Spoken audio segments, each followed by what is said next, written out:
ভারতবাসী ভারতবাসী ভারতবাসী গো, ভারতবাসী ভারতবাসী ভারতবাসী গো, ভারতবাসী ভারতবাসী ভারতবাসী গো, ভারতবাসী ভারতবাসী ভারতবাসী গো। সম্প্রীতির পতাকা আজি আমরা তুলিব, আমরা তুলিব, আমরা তুলিব। ভারতবাসী ভারতবাসী ভারতবাসী গো, ভারতবাসী ভারতবাসী ভারতবাসী গো। ক্ষুদিরামের আশফাকুল্লাহর বলিদানের দেশ, রবীন্দ্রনাথের নজরুলেরই জন্মভূমির দেশ। ক্ষুদিরামের আশফাকুল্লাহর বলিদানের দেশ, রবীন্দ্রনাথের নজরুলেরই জন্মভূমির দেশ। সাম্প্রদায়িক শিকলে কানি ছিঁড়ে ফেলিব, ছিঁড়ে ফেলিব, ছিঁড়ে ফেলিব। ভারতবাসী ভারতবাসী ভারতবাসী গো, ভারতবাসী ভারতবাসী ভারতবাসী গো। নারী তাকবীর। ও সোনার ভাইরা, আমি চারজনের নাম বলেছি। একজন হলো ক্ষুদিরাম, একজন হলো আশফাকুল্লাহ, একজন হলো রবীন্দ্রনাথ ঠাকুর, আর একজন হলো নজরুল ইসলাম। তাই তো নাকি? ক্ষুদিরামের আশফাকুল্লাহর বলিদানের দেশ। আশফাকুল্লাহর নাম ইতিহাসে জায়গা পেল না কেন? মুখে দাড়ি ছিল, মাথায় ছিল টুপি। ঐতিহাসিকগণ তার ইতিহাসের নামটা দিল না, ইতিহাস থেকে নামটা কেটে দিল কেন? যদি ইতিহাসে আশফাকুল্লাহর নাম থাকে, পরবর্তী প্রজন্ম মুসলমান জেনে নেবে হিন্দুস্তানে মুসলমানের অবদান আছে। তাই আশফাকুল্লাহকে, আশফাকুল্লাহর ইতিহাস কেটে দেওয়া হলো। আশফাকুল্লাহর ইতিহাস শোনেন। আশফাকুল্লাহকে বন্দি করলো, আশফাকুল্লাহকে বলল, আশফাকুল্লাহ তোমাকে ফাঁসি দেব। ফাঁসি দেবেন? আমাকে একটু ওজন করুন। ওজন করে কি হবে? আমাকে এই জন্য ওজন করুন।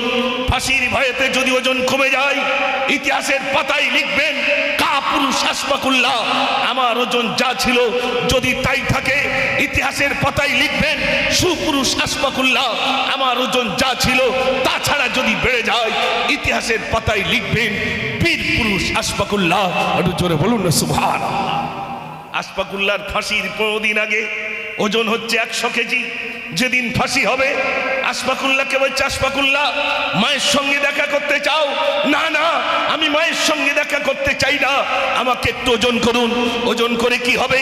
আমাকে এই জন্য ওজন করুন, হিন্দুস্তানের জন্যে, ইংরেজদের হাতে হিন্দুস্তানের মানুষের জন্যে, এই হিন্দুস্তানকে মুক্ত করতে যে, ফাঁসির দড়ি বরণ করতে যে যদি আমার ওজন কমে যায় আর যদি বাড়ে, এটা অন্তত একটু ওজন করুন। ওজন করা হচ্ছে। ফাঁসির 15 দিন আগে ছিল 100 কেজি। যেদিন ফাঁসি হবে সেদিন আশফাকুল্লাহর ওজন গিয়ে দাঁড়িয়েছে 150 কেজি। একটু জোরে বলুন না সুবহানাল্লাহ। ও ভাইরা, ফাঁসির দড়ি বরণ করতে যে ওজন বাড়ে না কমে? একটু কথা বলেন। বাড়ে, ওজন বাড়ে, কমে যায়। আর আশফাকুল্লাহর ওজন গিয়েছে বেড়ে। তার মানে তিনি ফাঁসির দড়িটা বরণ করে নিয়েছেন।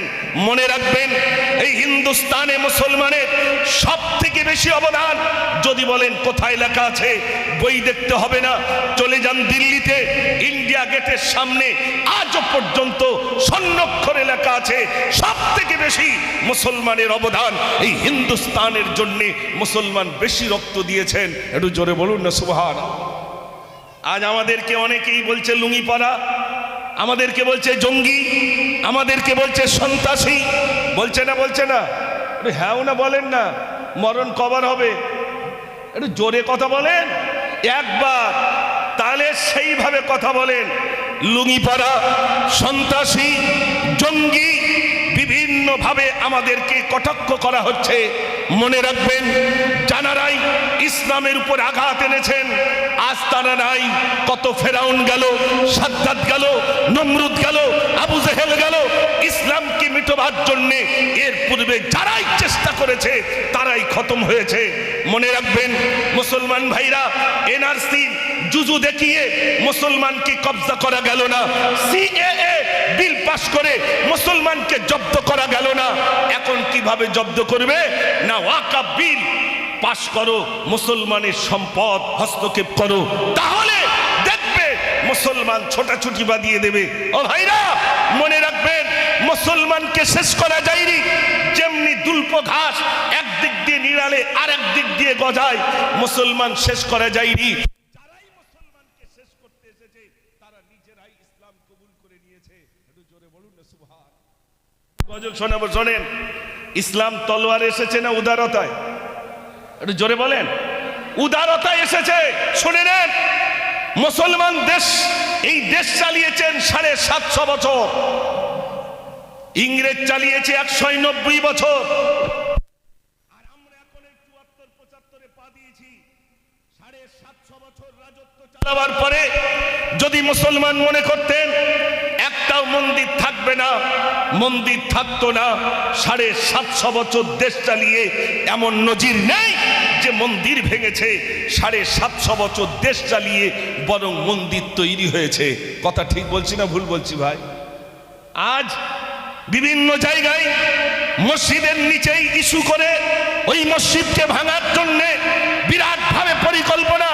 মনে রাখবেন, বাবরি মসজিদ যিনি ভেঙেছিলেন, যিনি সর্বপ্রথমে কুরুল মেরেছিলেন, তিনি ইসলাম কবুল করেছেন। আর যেদিন মোদী সরকার ওই বাবরি মসজিদের জায়গায় রাম মন্দির শিলান্যাস করে, সেদিন তিনি সোশ্যাল মিডিয়ায় এসে বলছেন, আমি সেই ব্যক্তি যিনি সর্বপ্রথমে বাবরি মসজিদে কুরুল মেরেছিলাম, আমি সেই ব্যক্তি। আমার থেকে এখন তার দাড়ি বড় হয়ে গেছে, তিনি বলছেন আমি ইসলাম কবুল করেছি।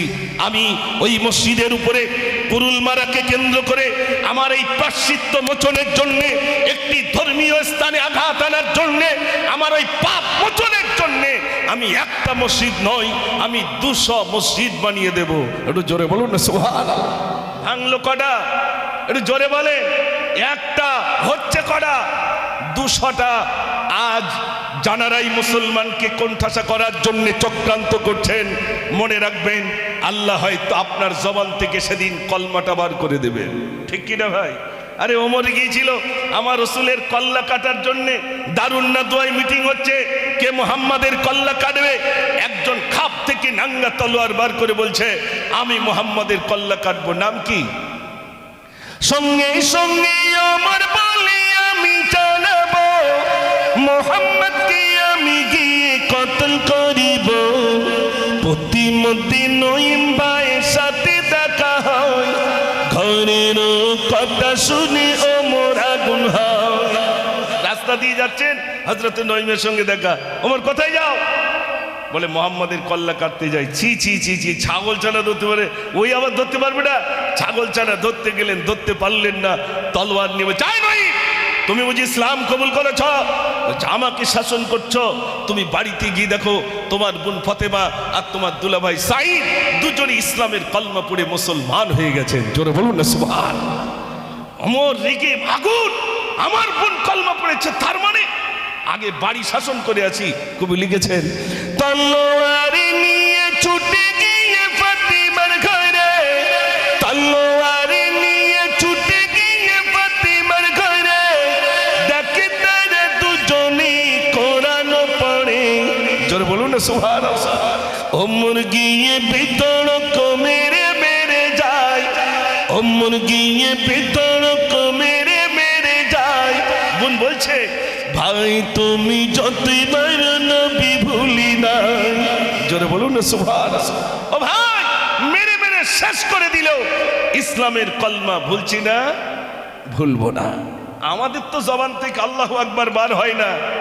মুস্কান দেখিয়ে দিয়েছেন একজন মহিলা, তার সামনে যখন বিভিন্ন জয়গান দেওয়া হচ্ছে, ধ্বনি দেওয়া হচ্ছে, একজন মহিলা বীরত্বের সহিত সারা বিশ্বকে তাক লাগিয়ে নারায়ে তাকবীর আল্লাহু আকবার ধ্বনি দিয়ে সারা বিশ্বকে তাক লাগিয়ে দিয়েছে। শুধু তাক লাগাইনি, মুসলমানের কলিজা থেকে ওই মুমিনার জন্য তিনি দোয়া পেয়ে গেছেন। একটু জোরে বলুন না সুবহান।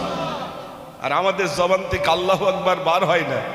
আচ্ছা একটু বলবেন, আল্লাহু আকবার মানুষ বিপদে বেশি আল্লাহকে ডাকে না সুস্থ হালতে বেশি ডাকে? ভাই একটু জোরে বলেন। বিপদ পড়লি তখন ডাকে। আমাদের উপরে কতটা বিপদ, কতটা মুসিবত, কতটা পরীক্ষা। ফিলিস্তিনের দিকে তাকান, ফিলিস্তিনে নিজের সন্তান শহীদ হয়ে গেল, নিজের বিবি শহীদ হয়ে গেল, একটা হাত কেটে গেল, ঘরগুলো মাটির সাথে ধুলোর সাথে মিশে গেল, তারপরেও রক্তাক্ত শরীর নিয়ে বলছো আল্লাহ আমার সব চলে গেছে, দুঃখ নাই, বাইতুল মুকাদ্দাসকে আমরা রক্ষা করবই করব। আল্লাহ যতদিন তুমি হায়াতে রাখবে ওই ইহুদিদের থেকে, ইসরায়েলের থেকে ফিলিস্তিনকে আমরা মুক্ত করব। একটু জোরে বলুন না সুবহান। আমাদের শত শত জিনিস চলে যাচ্ছে, মসজিদ চলে যায়, মাদ্রাসা চলে যায়, সম্পদ চলে যায়, আমরা চুপটি করে ঘরে বসে রয়েছি, বলছি চালাও তোমরা চালাও, আমরা সব ঠিক আছি। ও সোনার ভাইরা, অন্তরে যদি ঈমান থাকে, ঈমানি তাকত নিয়ে, ঈমানি শক্তি নিয়ে আগামী দিনে এগিয়ে যেতে হবে। এই মসজিদের, এই কবরস্থানের সম্পদ যদি রক্ষা না করতে পারেন, বিশ্বাস করুন এমন করুণ দিন আসবে, বাপ মারা যাবে, মাটা মারা যাবে, কবরস্থ করতে পারবেন না, সেখান থেকে আগে সিগনেচার নিয়ে আসতে হবে, অনুমতি পত্র আনতে হবে, অমুক কবরস্থানে আমার, অমুক কবরস্থানে শিমুলদার অমুক কবরস্থানে আমার বাপ ইন্তেকাল করেছে, বাপকে দাফন করব। ওই বেঈমানদের ভাইরা আমার দরখাস্ত সেখানে জমা দিতে হবে, তাদের স্বীকৃতিনামা নিয়ে তবে নিজের বাপকে দাফন করতে পারবেন। ঘুমাচ্ছেন নাকি ভাই? ঘুমালে হবে না, আর ঘুমানোর দিন নেই, আর ঘুমানোর দিন নেই। মুসলমান বিভিন্ন দলে বিভক্ত হয়ে গেছে, তাই তো আজ সরকার বিশেষ করে পশ্চিমবাংলার তথাকথিত একটা মিডিয়া, নাম বলবো না, সেই মিডিয়া পরিষ্কার করে দেখাচ্ছে মুসলমানদের ভিতর অনেক দল, বলছে দেওবন্দি, ফুরফুরা, আহলে হাদিস, বেরেলি, আজানগাছি, লামজাবি, তারপরে দিচ্ছে শিয়া, সব ত্রিভুজ করে করে দেখাচ্ছে মুসলমানের ভিতর অনেক দল। আপনারা বলুন, তারা যদি জানে মুসলমানের ভিতর অনেক দল, মাড্ডা দিতে তাদের সুবিধা হবে না কষ্ট হবে? একটু জোরে বলেন। জানবে এদের ভিতর অনেক দল, পেটাই করাটা তাদের জন্য সহজ। তাই আমি বলবো, যে যা দল করেন সমস্ত দলের ঊর্ধ্বে ফিরে আসুন, এগিয়ে আসুন, কাঁধে কাঁধ মিলিয়ে একে অপরের সঙ্গে মহব্বত নিয়ে এগিয়ে যাই। নিজের সম্পদকে ভাইরা আমার আগলে রাখার জন্য, নিজের অধিকার আদায়ের জন্য আগামী দিনে হয়তো তোহা হুজুর আবার ডাক দিতে পারেন। আপনারা সেদিন রাজি আছেন তো যাওয়ার জন্য? একটু জোরে বলো, তালি তো গজলটা শোনাবো না তো, এতক্ষণ চেঁচিয়ে লাভটা কি হলো? একবার জোরে আওয়াজ দিলে ইনশাল্লাহ আমি সেই কবিতা শোনাবো। দেখি একবার আওয়াজ না রে তাকবীর, আরো জোরে, যেন চট নড়ে এরকম আওয়াজ। এ তো সামান্য আওয়াজ, আমি কত জোরে দিচ্ছি দেখেন। আপনাদের মসজিদে প্রত্যেক দিন 5 বার করে হয়। আল্লাহু আকবার,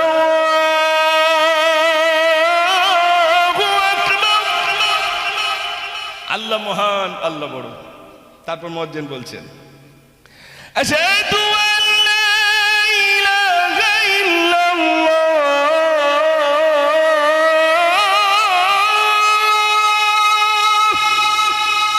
আমি সাক্ষী দিতেছি আল্লাহ ছাড়া কোনো মাবুদ নাই। একটু জোরে বলুন না সুবহানাল্লাহ।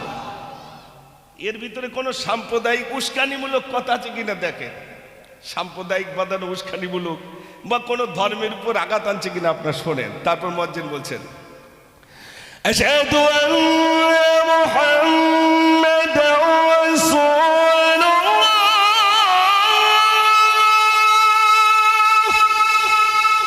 আমি আরো সাক্ষী দিচ্ছি মুহাম্মদ সাল্লাল্লাহু আলাইহি সাল্লাম আল্লাহর রাসূল। তারপর মুয়াজ্জিন বলছেন হাইয়া আলাস সালাহ,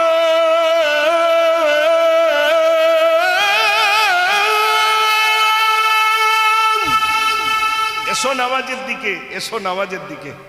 মুয়াজ্জিন তারপরে বলছে হাইয়া আলাল ফালাহ,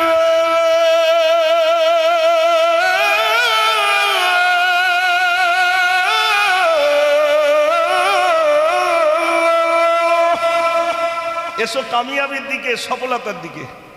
মুয়াজ্জিন ভোরবেলা আরেকটা শব্দ বেশি বলছেন আসসালাতু খায়রুম মিনান নাওম, ঘুম থেকে নামাজ উত্তম। তারপর বলছেন আল্লাহু আকবার, আল্লাহু আকবার, আল্লাহ মহান, আল্লাহ বড়, লা ইলাহা ইল্লাল্লাহ, নেই কোনো মাবুদ আল্লাহ ছাড়া। একটু জোরে বলুন না সুবহানাল্লাহ। আমি বাচ্চাদের জন্য শুধু লিখিনি, আলহামদুলিল্লাহ আল্লাহ পাক অনেক কবিতা লেখার সুযোগ দিয়েছেন। আমার তো সেই যখন দাড়ি উঠেনি তখন থেকে চলছে, আর এখন আমার দাড়ির চুল পেকে গেছে। তখন থেকে আলহামদুলিল্লাহ। হ্যাঁ, বাংলায় আবার আজান কারা দিচ্ছে, সে সর্বনাশ করেছি। ও বাংলায় আজান নেই, ও তো সেই আহলে হাদিসরা দেয়, আমরা কি আহলে হাদিস নাকি? সর্বনাশ করেছি। আজান সুর সুর তব নাম গাই, মদিনা মিনারে সেই নাম হয়। আমি তো বারে বারে ডাকি তোমায়, নামাজি দাঁড়িয়ে সেজদায় গিয়ে বলি শুধু আমি আল্লাহ। ওগো আল্লাহ, ওগো আল্লাহ, ওগো আল্লাহ, ওগো আল্লাহ, ওগো আল্লাহ, ওগো আল্লাহ, ওগো আল্লাহ, ওগো আল্লাহ। আজান সুর সুর তব নাম গাও, মদিনার মিনারে সেই নাম হয়। আমি তো বারে বারে ডাকি তোমায়, নামাজি দাঁড়িয়ে সেজদায় গিয়ে বলি শুধু আমি আল্লাহ। ওগো আল্লাহ, ওগো আল্লাহ, ওগো আল্লাহ, ওগো আল্লাহ। তারপর কি লিখলাম শোনেন। সোনের গোলাপ কার ইশারায় হয়েছি শিবল আজ এতই দামি। খুশবু ছড়ায় ফুল বাগিচায়, তাই তো মানো বীর খাতি তুমি। এসব কিছুই সবই তোমার, তুমি যে রহমান, তুমি দয়াবান, তুমি তো মোদের আল্লাহ। ওগো আল্লাহ, ওগো আল্লাহ, ওগো আল্লাহ, ওগো আল্লাহ, ওগো আল্লাহ, ওগো আল্লাহ, ওগো আল্লাহ, ওগো আল্লাহ। সোনের পাখি আর জোনাকি এত রং আজ কোথায় পেলি? যার গুণগান করেছি তারা, মুখে আছি শুধু মধুর বলি। এসব কিছুই সবই তোমার, তুমি যে রহমান, তুমি দয়াবান, তুমি তো মোদের আল্লাহ। ওগো আল্লাহ, ওগো আল্লাহ, ওগো আল্লাহ, ওগো আল্লাহ। নারে তাকবীর। আমি শুধু আল্লাহ বলাচ্ছি যাতে জোর হয়। কেন বলেন তো, ময়দানে নিয়ে যেতে গেলে এখন থেকে তো প্রশিক্ষণ দিতে হবে। তা আল্লাহ বলতে জোর হচ্ছে না কেন? ও ভাই একটু আল্লাহর নামটা কি দেখেন, শোনেন। ফেরাউন নাম শুনেছেন ভাই? একটু হ্যাঁ না বলেন আপনারা। ফেরাউন নাম শুনেছেন? ফেরাউন তার বিবি আসিয়াকে একদিন ডেকে বলছে, আসিয়া তুই আমাকে আল্লাহ বল। তো তুমি আমার কবে আল্লাহ হলে? তুমি তো আমার স্বামী। তো হচ্ছে না সবাই আমাকে আল্লাহ বলে, তুই আমাকে আল্লাহ বল। অনুসারীরা এসে বলছে, ও ফেরাউন তুমি যদি আল্লাহ হকে একটু পানি দাও। ফেরাউন বলল 3 দিনের ভিতরে পানি দেবো। একদিন চলে গেছে, দ্বিতীয় দিন দুটো হাত তুলে বলে, আল্লাহ তুমি যদি পানি না দাও কেউ আমাকে আল্লাহ বলবে না, আল্লাহ একটু পানি দাও। আল্লাহ যা পানি দিয়ে দিলাম। অনুসারীরা সবাই আল্লাহ বলতে শুরু করলো, কিন্তু আসিয়ার কাছে কি হচ্ছে, আসিয়া মান সম্মান যায়, তুই আমার বিবি, তুই আমাকে একটাবার আল্লাহ বল। আসিয়া বলছে, স্বামী তোমাকে স্বামীর মর্যাদা দিলাম, আমাকে আর তোমাকে যিনি সৃষ্টি করেছেন তিনি হলেন আমার আল্লাহ। একটু জোরে বলুন না সুবহানাল্লাহ। ও ভাই আমাদের সেই কষ্টটা আসেনি। শোনে ভাই, আমার বিবি আসিয়াকে ফিরাউন বলে, আসিয়া রে একবারের জন্যই তুই আমাকে আল্লাহ বল, তোকে ছেড়ে দেব। আসিয়া বলছে, স্বামী গো কখনই তোমাকে আমি আল্লাহ বলে ডাকতে পারি না। ফিরাউন লেগে গেল। ভাই আমার আসিয়ার পায়ে দড়ি বেঁধে দিল, ঘোড়ার পায়ে দড়ি বেঁধে দিল। আসিয়াকে টানতে টানতে নিয়ে যাওয়া হয়, গায়ের গোশতগুলো খসে খসে পড়ে যায়, হাড্ডিগুলো দেখা যায়। আসিয়াকে বলে, আসিয়া একবারের জন্য তুই আমাকে আল্লাহ বল, তোকে ছেড়ে দেব।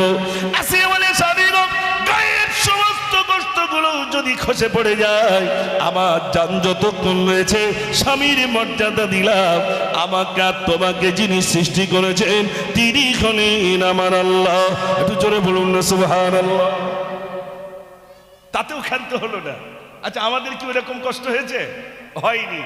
ওরা ও যুবক ভাইরা, আপনার তো গজল শোনাবো, আপনাদের ওই কষ্ট আসেনি যে কষ্ট বিবি আসিয়া, যে কষ্ট হযরতে বেলাল, তা যে কষ্ট করেছেন, তানাদের উপরে আল্লাহর যে পরীক্ষা এসেছে সে পরীক্ষা আসেনি। আমার একটা গজলের ভিতর আছে, এখানে তো অনেক যুবক আছেন, একটু বলবেন আপনি কলমা পড়েছেন বলে আপনার টুপি কেউ খুলে নিয়েছে? একটু জোরে বলেন। জমি কেড়ে নিয়েছে? না। তলোয়ার দিয়ে মেরেছে? মারেনি।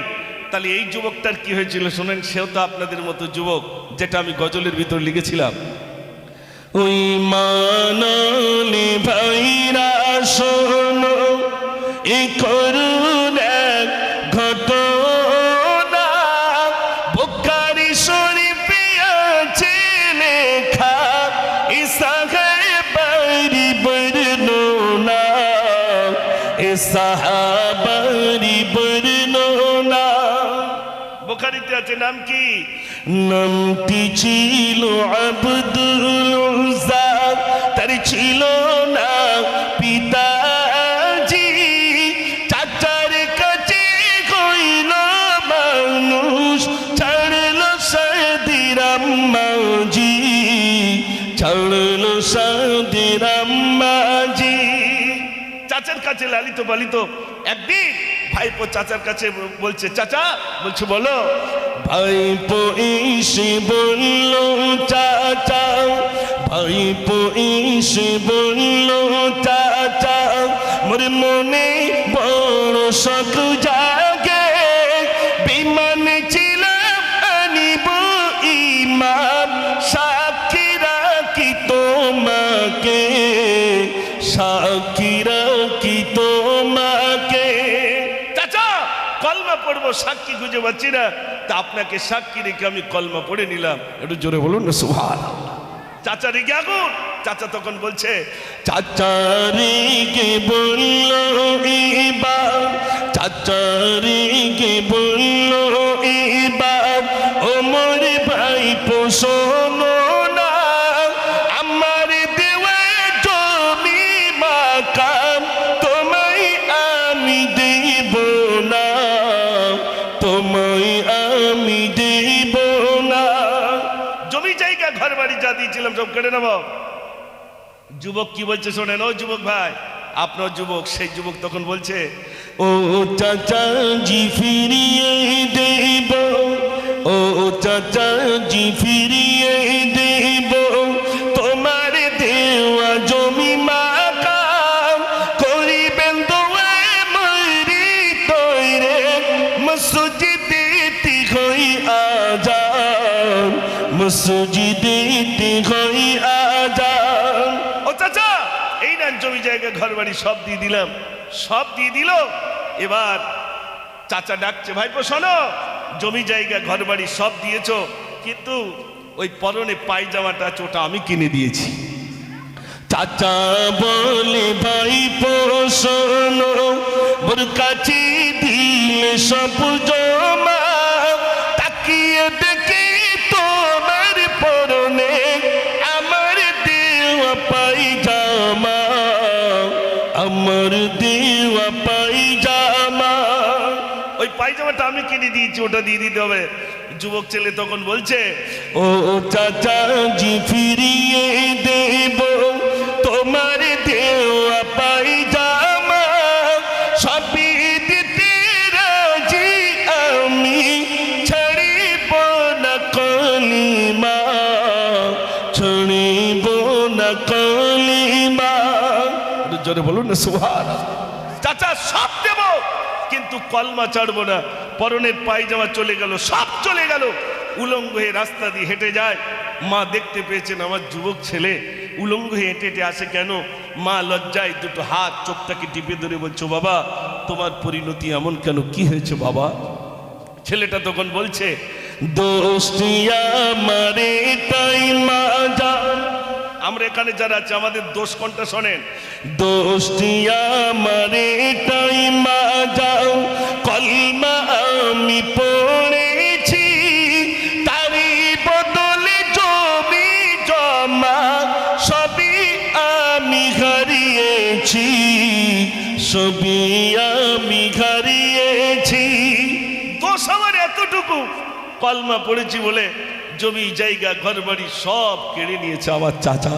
ও সোনার ভাইরা, পূর্বে তো ইতিহাস আছে, কলমাওয়ালার প্রতি বিরাট ভাবে পরীক্ষা আসবে। এখানে যত ভাইরা রয়েছেন শুনে নেন, আপনারা নাম শুনেছেন যোগী আদিত্যনাথ, নাম শুনেছেন না শুনেননি? আরে টাকলা যোগী আদিত্যনাথ, সে নিজেকে বলছে ফকর সে কাহো হাম হিন্দু। সে যদি বলতে পারে ফকর সে কাহো হাম হিন্দু, আমরা মুসলমান, আমরা কি বলতে পারি না ফকর সে কাহো হাম মুসলমান? ঠিক কি না ভাই? তাহলে চার দোকানে গিয়ে কেন এরকম মিস করে বলেন ভাই জলটা একটু দাও দে? নিজেকে লুকিয়ে রাখেন কেন যে আমি মুসলমান কিনা? যদি কেউ জানতে পারে সর্বনাশ ঘটে যাবে। আমাদের হাজী সাহেব এ তো পার্টির লেভেলে থাকে, দেখেছেন টুপি বিহীন ঘুরতে? একটু হ্যাঁ না বলেন না। নিজেকে কি লুকিয়ে রাখেন? হাজী সাহেব বলতে লুকিয়ে রাখেন না? তানার যে নামটা সেটাও কি ঘুরিয়ে রাখেন নাকি? না, দায়িত্বহীন ভাষায় মানুষের সামনে ঘুরবেন। আমি যাই করি ধর্মকে বিসর্জন দিয়ে নয়, সমাজ সেবক হিসাবে দায়িত্ব পালন করতে যেয়ে নিজের ধর্মটাকে শেষ করে নয়, বরং ধর্মকে সামনে রেখে আমি মানুষের সেবা করব। আর ইসলাম শিখিয়েছে একটা গরিব যদি পাশে থাকে তাকে সেবা করো, দুস্থ অসহায়দের সেবা শিখিয়েছেন বিশ্বনবী সাল্লাল্লাহু আলাইহি সাল্লাম 1400 বছর পূর্বে শিখিয়েছেন সমাজ কিভাবে চালাতে হয়, গরিব দুস্থ অসহায় মানুষদের পাশে কেমনে দাঁড়াতে হয়, অসহায় ব্যক্তিদের পাশে কেমনে দাঁড়াতে হয়, এটা ইসলাম শিখিয়েছে। একটু জোরে বলবেন না সুবহানাল্লাহ। হযরত ওমর ফারুক রাদিয়াল্লাহু তাআলা তিনি যখন খলিফা ছিলেন, শুনে নেন ভাইরা আমার, গভীর রজনীতে অলিতে গলিতে ঘোরাফেরা করতেন। এমন একটা গলির ভিতরে গেলেন, গিয়ে দেখছেন একটা ছোট্ট বাচ্চার ক্রন্দন কান্নার আওয়াজ পাওয়া যায়। তিনি সালাম দিলেন, আসসালামু আলাইকুম। উত্তর চলেন, ওয়ালাইকুম আসসালাম। বাচ্চাগুলো কাঁদছে কেন এই গভীর রজনীতে? বলছে কাঁদছে কারণে আমার বাড়িতে কিচ্ছু নেই, আমার বাড়িতে কিচ্ছু নেই, একদানা কিছু নেই। আমার বাচ্চাগুলো কি খাওয়াবো?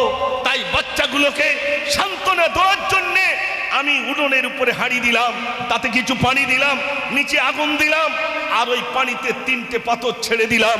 একটা নাকড়ি দিয়ে আমি নাড়তে শুরু করি, ওই পাথরের খটখটানি আওয়াজ যখন হাঁড়ির গায়ে লাগে আমার বাচ্চাগুলোকে সান্ত্বনা দিই, ওরে বাবা এখনই রান্না হয়ে যাবে, কাঁদিস না এখনই রান্না হয়ে যাবে।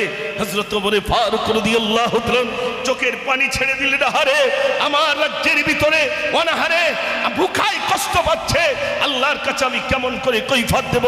বাইতুল মালে চলে গেলেন, 1 বস্তা আটা মাথায় করলেন। অনুসারীরা বলছে হুজুর আমাদের কাছে দেন, আমরা নিয়ে যাই। আপনি তো আমাদের শ্রেতাজ, আপনি আমাদের খলিফা, আপনি মাথায় করে নিয়ে যাবেন না। হযরত ওমর বলছেন দায়িত্বটা আমার, ওই গরিব অসহায়দের দেখার দায়িত্বটা আমার, আল্লাহর কাছে আমাকে কৈফিয়ত দেওয়া লাগবে। অতএব আটার বস্তা তোমাদের মাথায় নয়, বরং আমি আমার মাথায় করে নিয়ে যাব। জোরে বলুন না সুবহানাল্লাহ।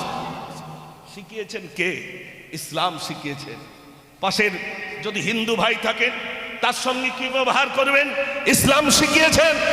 ও সোনার ভাইরা, ইসলাম শিখিয়েছে নারীদের সঙ্গে কি ব্যবহার করবে, পিতামাতার সঙ্গে কি ব্যবহার করবে, প্রতিবেশীর সঙ্গে কি ব্যবহার করবে, আত্মীয় স্বজনের সঙ্গে কি ব্যবহার করবে, শিশুদের সঙ্গে কি ব্যবহার করবে, ইসলাম শিখিয়েছে। রাসূল করিম সাল্লাল্লাহু আলাইহি সাল্লাম তো প্র্যাকটিক্যালি শিখিয়ে দিয়েছেন। একটু জোরে বলবেন না সুবহানাল্লাহ। আজ আমি আপনাদের কাছে বলবো, পাশে যদি আপনার হিন্দু ভাই থাকেন আপনি খোঁজ নেন, অসুস্থ হলে খোঁজ নেন, প্রয়োজনে কিছু ফল পাকড় নিয়ে যান। ওই গরিব ওই হিন্দু ভাইটা দেখার আপনার দায়িত্ব ছিল, যেহেতু ওটা আপনার প্রতিবেশী হিসাবে আমার হক ছিল না? ছিল না? একটু জোরে বলেন। প্রতিবেশী হিসাবে আমার হক, আমার দায়িত্ব। তাহলে আমার পাশে যে হিন্দু ভাইটা রয়েছে তিনি থাকবেন নিরাপদে, আমার দ্বারাই, আমার জবানের দ্বারাই, আমার হাতের দ্বারাই, আমার কর্মের দ্বারাই আমার ওই প্রতিবেশী হিন্দু ভাই যেন কোনো কষ্ট না পায়। বড় দুঃখের কথা বলি, আজ এক শ্রেণীর কিছু যুবক, এক শ্রেণীর কিছু মানুষ, তাদের কমেন্ট, তাদের সোশ্যাল মিডিয়ায় এমন কিছু পোস্ট, যে পোস্টগুলো দেখে কত বাজে বাজে কথা শুনতে হয়, দাঙ্গা বাঁধানোর একটা বিরাট পরিকল্পনা নিচ্ছে। আমি ওই সমস্ত যুবক ভাইদের কাছে অনুরোধ করব, আপনার কমেন্ট আপনার সোশ্যাল মিডিয়ায় একটি পোস্ট, সেটা যেন মার্জিত হয়, কারোর বিরুদ্ধে নয়, কারোর পক্ষে নয়। সেটা যদি কোনো হিন্দু ভাই যদি কোনো কিছু করে থাকেন, তার বিরুদ্ধে এমন কোনো পোস্ট করবেন না যে পোস্টকে কেন্দ্র করে নিজেদের ভিতরে দাঙ্গা বাঁধবে। আমি হাত জোড় করে বলবো, আপনার পাশের হিন্দুকে প্যার করুন, মহব্বত করুন, ভালোবাসুন। এখানে যারা আছেন একটু বলবেন, হিন্দু ভাইরা আমাদের ভালোবাসে না বাসে না? উত্তরটা বড্ড আসতে হলো না, একটু জোরে বলেন। আচ্ছা, আস্তে উত্তর আসবে স্বাভাবিক। আমার ভাইরা একটু বলুন। বসিরহাট বলেন, নীলরতন বলেন, মেডিকেল বলেন, আরজি কল বলেন, অধিকাংশ ডাক্তার হিন্দু না মুসলমান? একটু জোরে বলেন। 100-র ভিতরে 90% বলা যায়। তাহলে কোনোদিন দেখেছেন দাড়িওয়ালা দেখে তাড়িয়ে দিয়েছে, যাও তোমাকে আমি ইসিজি করব না, যাও তোমাকে আমি দেখব না, যাও তোমার কাছে যাব না? না, ওই ডাক্তার হিন্দু ভাই হলেও একজন দাড়িওয়ালা, একজন টুপিওয়ালাকে তানাকে আব্বা বলে সম্বোধন করেন। আর যে সমস্ত নারীরা বরকা পরিহিতা যান, তানাদেরকে মা বলে সম্বোধন করেন না করেন না? একটু জোরে বলেন। তারা কোনোদিন তিরস্কার করে আমাদেরকে তাড়িয়ে দেননি। অতএব আমি বলতে চাই, তারা আমাদেরকে প্যার করেন। আমি মনে করি আমরা সেই প্যারটা করতে পারি না। সেই ভালোবাসা যদি দেখাতে পারি, তাহলে মাইকেল ইজহার তার দুঃখের কথা তিনি তার বইতে লিপিবদ্ধ করতেন না। তিনি মাইকেল ইজহার একটি বই লিখেছেন, বইটির নাম দি 100। 100 মনীষীর নাম লিখেছেন। 1 থেকে 100 পর্যন্ত লিখতে লিখতে 1 নম্বরে যে নামটা দিয়েছেন, জগৎগুরু বিশ্বগুরু জনাবে মুহাম্মদুর রাসূলুল্লাহ সাল্লাল্লাহু আলাইহি সাল্লাম, তার নামটা 1 নম্বরে দিয়ে দিলেন। মাইকেল ইজহারকে জিজ্ঞাসা করা হলো, আপনি জাতিতে খ্রিস্টান, যিশুর নামটা দিতে পারতেন, মুহাম্মদ সাল্লাল্লাহু আলাইহি সাল্লামের নামটা দিলেন না কেন? তিনি বলছেন, সারা ওয়ার্ল্ডের মনীষীদের জীবন গ্রন্থ নিয়ে পড়াশোনা করেছি, গবেষণা করেছি, দেখেছি এ পৃথিবীতে একজন পয়গম্বর এসেছিলেন যারা চরিত্র, সুমহান চরিত্র, তাই তার নামটা আমি 1 নম্বরে দিয়ে দিলাম। একটু জোরে বলুন না সুবহানাল্লাহ। মাইকেল ইজহারকে জিজ্ঞাসা করা হলো, তাহলে আপনি ইসলাম কবুল করলেন না কেন? তিনি বলছেন, বর্তমান মুসলমানদের চরিত্র আর আখলাক দেখে আমার ইচ্ছা হয় না আমি ইসলাম কবুল করি। আমাদের চরিত্র, আমাদের আখলাক, নবীর আখলাক নেই। বিশ্বনবী সাল্লাল্লাহু আলাইহি ওয়াসাল্লামের চরিত্রের সঙ্গে আমাদের চরিত্রের কোনো মিল নেই। আমাদের চরিত্র ওই আপনার পশ্চিমা দেশের ইহুদি আর নাসারাদের চরিত্রের সঙ্গে আমাদের চরিত্রের মিল রয়েছে। তারা যেমনি চলে আমরা তেমনি চলি, তারা যেমনি খায় আমরা তেমনি খাই, তারা যেমনি ব্যবসা করে আমরা তেমনি ব্যবসা করি। তাদের আদর্শ, তাদের সিলেবাস আজ আমাদের ঘরে ঘরে এসেছে না আসেনি? উত্তরটা জোরে দেন। হ্যাঁ, চুপ। আমার হয়তো মনে করছেন সুদ দেওয়াজ করতে, টাইম কম বলে ওই জন্য 1 ঘন্টার 2 ঘন্টার মিলাদ 1 ঘন্টায় করতেছে। 2 ঘন্টার মিলাদ 1 ঘন্টায়। আমার ভাইরা, এই জন্য একটু জোরে তাকবীর দিলে আমি এখন গজল বের করিনি, একটু কিছু গজল বলতাম। সত্যি কি আপনার গজল শুনবেন? যদি একটা শোনেন আমার মুখ থেকে, আমি তো আপনাদের বাড়ির ছেলে, ইনশাল্লাহ শোনাবো। তবে একটু জোর আওয়াজ চাই। নারে তাকবীর। আর একটু জোরে দেন, নারে তাকবীর। আমি এখানে আসবো, অনেকেই জানেন, তা আমাকে ফোন করে বললেন, হুজুর এই গজলটা আপনি একটু বলবেন। এই কোনটা? অনেক আগে। আজ দুঃখ নেব না, খুশি নেব, খোদায় গো তুমি দাও না বলে, আজ এই দিনেতে রাসূল এলো, এই দিনে বিদায় নিলে, আজ দুঃখ নেব না, খুশি নেব, খোদায় গো তুমি দাও না বলে। সৃষ্টির প্রথমে সৃষ্টি যিনি, আর সে মুআল্লা রেখে তারে বিশ্ব নিখিলে জানিয়ে দিল, পাঠাবো এমন দিলবারে, সেই রূপ দেখিলে বিশ্ব জাহান, সেই রূপ দেখিলে বিশ্ব জাহান, সেজদা করিবে দুলে দুলে, আজ দুঃখ নেব না, খুশি নেব,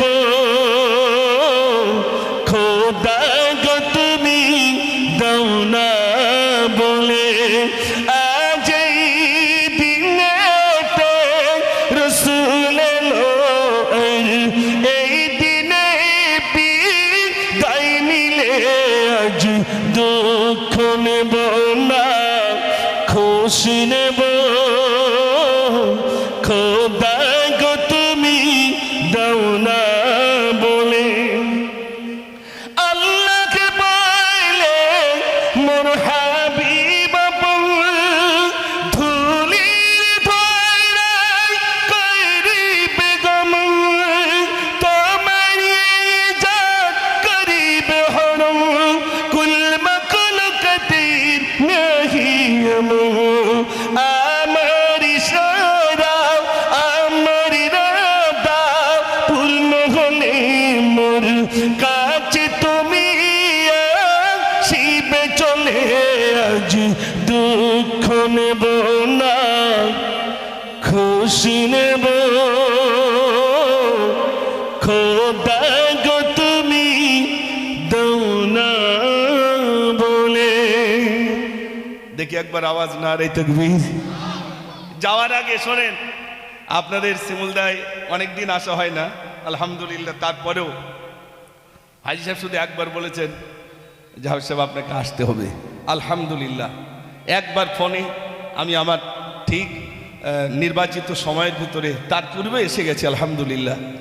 আমার 6টা থেকে 7টা সময়, তার ভিতর দিয়ে আপনাদের কাছে যে আলোচনা রেখেছি আপনারা কি কষ্ট পেয়েছেন?